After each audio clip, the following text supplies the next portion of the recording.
Definitely ন্যায় পাব লাগিব কাৰণ যিজনে বিশেষকৈ তেওঁৰ মেনেজাৰ হিচাপে কাম কৰিছে গতিকে তেওঁ দেখোন জুবিনৰ মেনেজাৰজনে দেখোন আমি ছ'চিয়েল মিডিয়াত সদায় পাই থাকোঁ যে তেওঁ জুবিনদাক মানে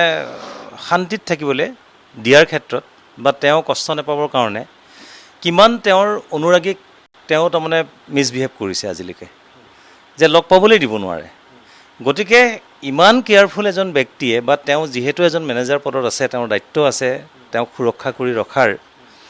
গতিকে সেইজন ব্যক্তিয়ে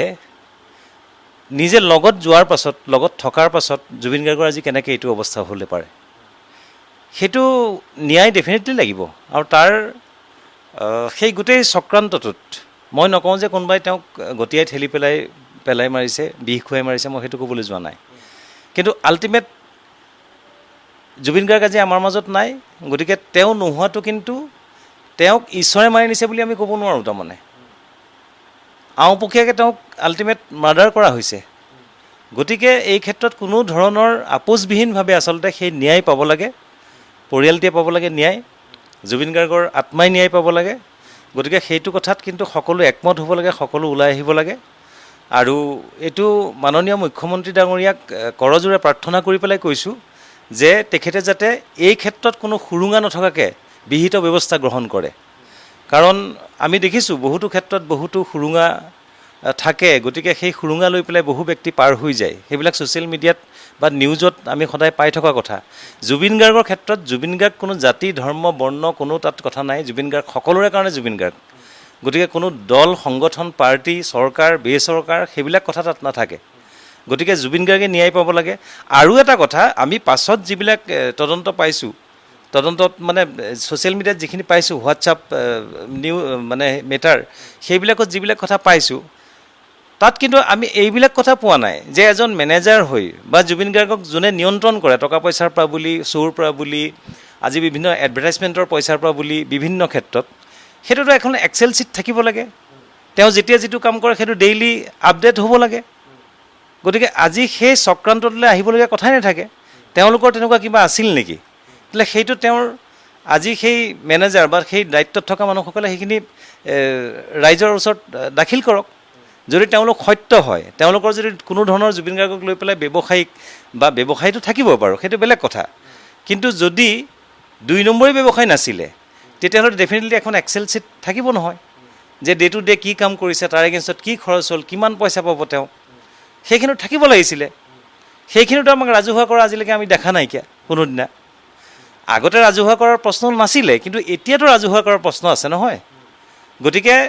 এইটো ক্ষেত্ৰত আপোচবিহীনভাৱে চৰকাৰে মুখ্যমন্ত্ৰী ডাঙৰীয়াই সেইটো বিহিত ব্যৱস্থা লৈ পেলাই সেই দোষীক উচিত শাস্তি প্ৰদান কৰিব লাগে সেইটোৱে মানে কোনো ধৰণৰ দ্বিধাবোধ নথকা কথা আৰু যিটো অৰ্গেনাইজাৰ যিটো চানকানু মহন্তৰ দায়িত্ব সেইটো লৈ কি ক'ব কাৰণ চানকানু মহন্ত ইয়াৰ পৰা লৈ গৈছিল জুবিন গাৰ্গক তাৰপিছত তেওঁ কৈছিল যে তেওঁ গমেই নাপায় যে জুবিন গাৰ্গ নহয় সকলোতকৈ বেয়া লগা কথা হৈছে যে চানকানু মহন্ত ডাঙৰীয়াই যিটো তাৰ পৰা বাইট দিলে বৰ গা এৰা বাইট এটা দিছে যে মই আচলতে আমন্ত্ৰণ কৰি নিয়া নাছিলোঁ সেইটো বহুত বেয়া লগা কথা গতিকে ঠিক আছে জুবিন গাৰ্গে নিজেই বাৰু গৈছে মই আমি ভাবি ল'লোঁ যে নিজেই গৈছে কিন্তু নিজে গ'লেও সেইটো জুবিন গাৰ্গ এজন অসমৰ নহয় ভাৰতবৰ্ষৰে তেওঁ সম্পদ গতিকে আজি বিশ্বত যিকোনো ঠাইলৈ জুবিন গাৰ্গ গ'লে যিকোনো ঠাইৰ মানুহে তেওঁক সেইখিনি নিৰাপত্তা দিবৰ কাৰণে সদায় প্ৰচেষ্টা চলাই আহিছে বা সেই আত্মীয়তাবোধটো সকলোৰে আছে সেইখিনি ক্ষেত্ৰত চানকানু মহন্তই গায়েৰা দি পেলাই কিয় চলিলে সেইটো ডাঙৰ প্ৰশ্ন গতিকে এই প্ৰশ্নমূলক যিখিনি চিন সেইখিনি নোহোৱা কৰি আপোচবিহীনভাৱে সকলোকে সেই তদন্তৰ মাজলৈ আনিব লাগে যিসকল জড়িত হৈ আছে যিটো চক্ৰান্ত মাজত আজি জুবিন গাৰ্গে শেষ নিশ্বাস ত্যাগ কৰিবলগীয়া হ'ল গতিকে সেইখিনি ক্ষেত্ৰত আপোচবিহীনভাৱে সেইটো উচিত ব্যৱস্থা গ্ৰহণ কৰিব লাগে ডক্টৰে কৈছে যে জুই আৰু পানীৰ সৈতে তেওঁ যিহেতু চিজাৰ আছে গতিকে সেই দুটাৰ পৰা সাৱধানে থাকিব লাগিব আগতে আপুনি যিবিলাক অনুষ্ঠান কৰা দেখে নৰ্থ ইষ্ট ফেষ্টিভেলে হওক ৰঙালীয়ে হওক সেই প্ৰগ্ৰেমবিলাকত চানকানু মহন্তই ডিঙিৰ শিল ফুৰাই মানুহৰ আগত কয় যে জুবিন মোৰ কলিজাৰ টুকুৰা তাৰপিছতো সেইগৰাকী ব্যক্তিক পানীৰ মাজলৈ কিয় লৈ যাবলৈ দিয়া হ'ল, তেওঁ কিয় গম নাপালে, অৰ্গেনাইজাৰ হিচাপে তেওঁ প্ৰথমটো প্ৰশ্ন। দ্বিতীয় প্ৰশ্ন, এই যিজন মেনেজাৰ, এই মেনেজাৰজনে আপোনাৰ মোতকৈ বেছি জানে, জুবিন গাৰ্গৰ পত্নীতকৈ সদায় হয়তো বেছিকৈ তেওঁ লগত থাকে, তাৰ পাছতো এইটো হ'বলৈ কিয় পালে বুলি ভাবে? মই সেইটো গাফিলতি জুবিন গাৰ্গৰ প্ৰতি আচলতে ব্যৱসায়িক সফলতাৰ কাৰণে বা নিজৰ অস্তিত্ব সমাজৰ মাজত বজাই ৰাখিবৰ কাৰণে আচলতে জুবিন গাৰ্গক ব্যৱহাৰ কৰি থকা হৈছিলে। সেই কথাটো আজি স্পষ্ট হৈছে। জুবিন গাৰ্গৰ প্ৰতি প্ৰকৃত মৰম ভাল পোৱা, সেই কিন্তু আমিতো তেনেকুৱা ব্যক্তি দেখিছোঁ যে মঞ্চৰ ওপৰত নিচা খাই পেলাই ছাপ'জ জঁপিয়াইছে, জুবিন গাৰ্গ আমাৰ হিয়াৰ মুঠি বুলি কৈছে, কিন্তু কোৱাৰ পাছত সেই তেনেকুৱা ব্যক্তি থকাৰ পাছতো তেওঁক কিন্তু যিখিনি সুৰক্ষা দিব লাগিছিলে সুৰক্ষাৰ ক্ষেত্ৰত বিফল হৈছে বা সেইটো সঠিক মনেৰে সুৰক্ষা দিবলৈ যোৱা হোৱা নাইকিয়া। গতিকে এইখিনি ক্ষেত্ৰত মই বাৰে বাৰে কৈছোঁ যে আপোচবিহীনভাৱে তেওঁলোকক